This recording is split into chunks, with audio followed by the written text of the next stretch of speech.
Hello, Colts fans, and welcome to another episode of Conley on the Colts.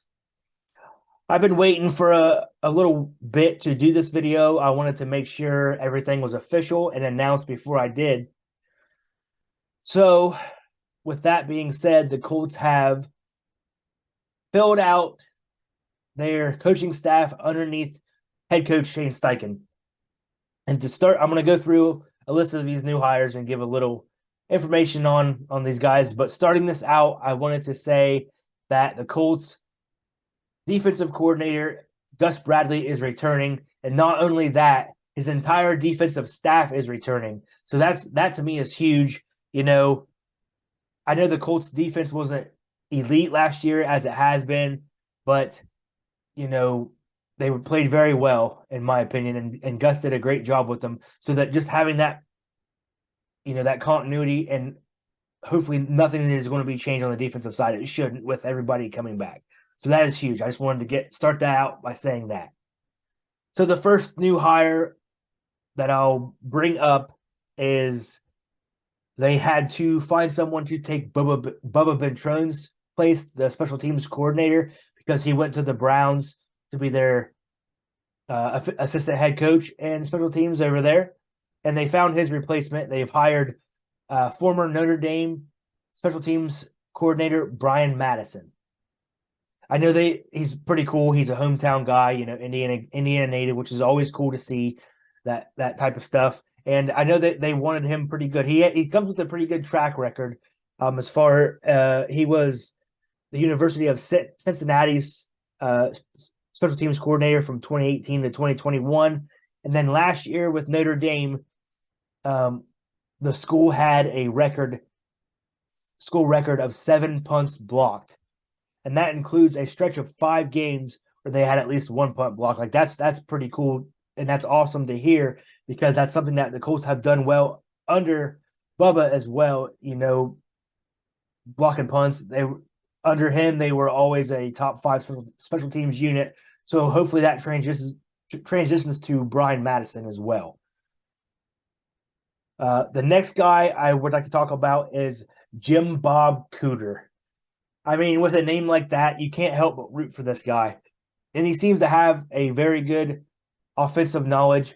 It seems like Shane's doing a good job of bringing some experienced younger coaches in. It's interesting. A lot of these hires, they didn't go with older coaches, a lot of younger guys that are looking to step up and kind of prove themselves, which is good. But old Jim Bob, he last year spent 2022 season as the Jags passing game coordinator, which is pretty good, considering Trevor Lawrence had his best year yet. So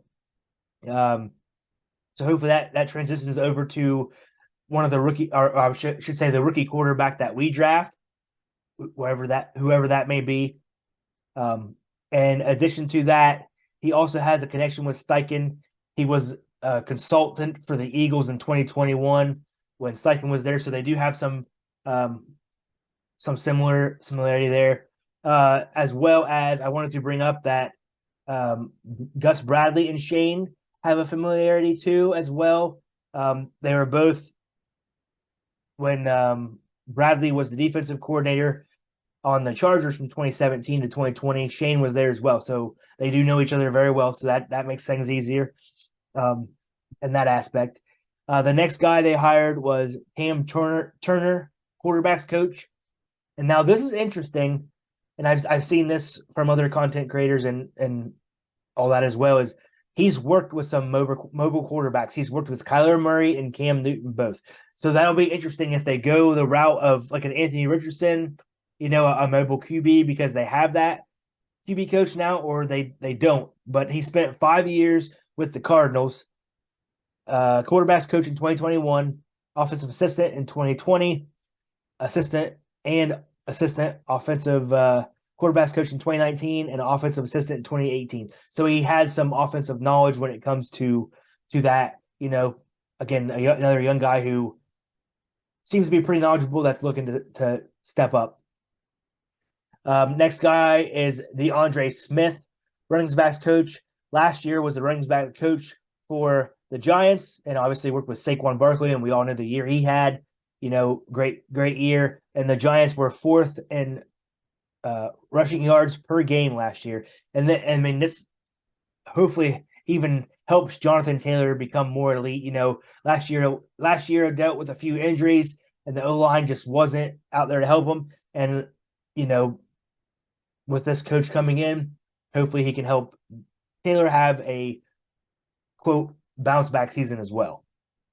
The next hire is Tom Manning, tight ends coach. Now, this is interesting because he was actually the tight ends coach for the Colts back in 2018 when Eric Ebron had the good year that he did, and he's also coached Mo Alley before, which is interesting in itself because I've heard it's things around Mo Alley's name as far as I think he's making $8.5 million a year, and that's just a lot for what Mo Alley is putting on the field currently.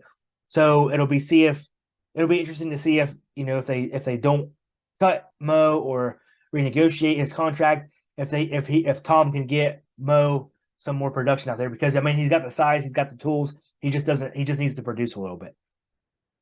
Next coach is Tony Sperano Jr., offensive line coach. Chris Strasner is gone. I believe he went to the Texans. And this is one thing I wanted to bring up. My brother and I talk Colts football and football in general quite often. And my brother pointed out that, it seems like a lot of these coaches in the AFC South will go from one AFC South team to another and vice versa. And he's part of the reason why it seems like these teams play each other so good is because there's all that, familiarity between all these coaches and stuff and these teams and that sort of thing. So, it'll be interesting. But Tony Sperano Jr., offensive line coach, was an assistant offensive line coach for the Giants, another guy for the Giants as well. And then so he was Giants on last year, and then the Panthers the previous year, and Jags from 2017 to 2020. So there's your AFC South tie-in, if you would. Another coach, Chris Watt, assistant offensive line coach.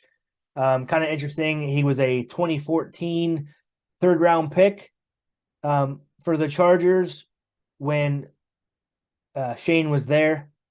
So there's some more familiarity with them, with Steichen. And now he did some O-line coaching in college, but this is him, moving up to the NFL. Pretty neat. Of course, my guy, Reggie Wayne, is coming back as wide receivers coach, which is awesome to see because I think he did very good last year. I mean, he did good with all of them, but I think he did great with Alec Pierce. Alec Pierce had a pretty solid rookie season. Could have been better, but it wasn't bad. And he did make some good strides. It's just going to keep getting better. And again, keeping the same coach, continuity, and I'm just happy to see my guy Reggie back. So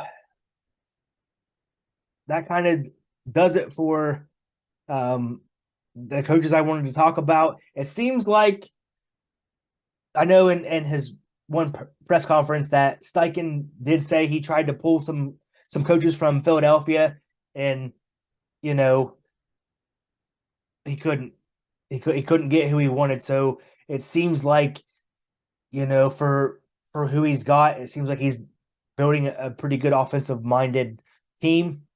Hopefully it transitions from what we're seeing on paper to field and everything like that. And like I said, it'll be interesting to see with the quarterback's coach in general. It's something I want to look out for and see, does that kind of pull the trigger for them, like with a mobile quarterback. But anyways, that's going to do it for this one. Thanks for tuning in. Don't forget to tell me what you guys think in the comments about the coaches, any videos you want, any content videos you want to see me make here. Just let me know. Don't forget to comment, subscribe. Thanks again for the support. Always, let's go Colts.